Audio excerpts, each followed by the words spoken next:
Now it's a rifle, so it's gonna kick. Oh, really? It's not much of a rifle. It's only .223, but it's gonna kick.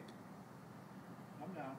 But I need to brace it pretty well then, right? Yeah, you want to just find some position that's really comfortable and stable.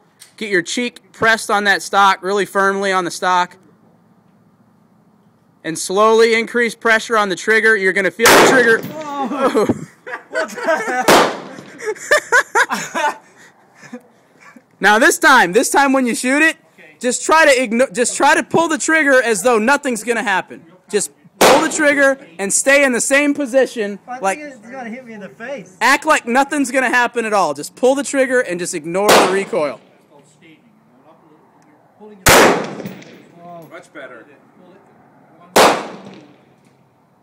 Not jerky, not hard.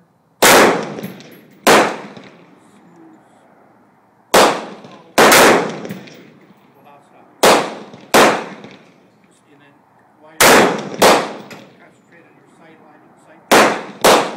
They showed you with that. And it should be a surprise when it goes off. You should know it should be a surprise. This sounds like a lot of once you start getting going into it, you're doing good. You shoot faster than that. So Yeah. confidence because you are doing well. Most people Don't worry, just focus on it. don't shoot this well. So go ahead and try it. Without staging. Well, I think I'm out. You're all out?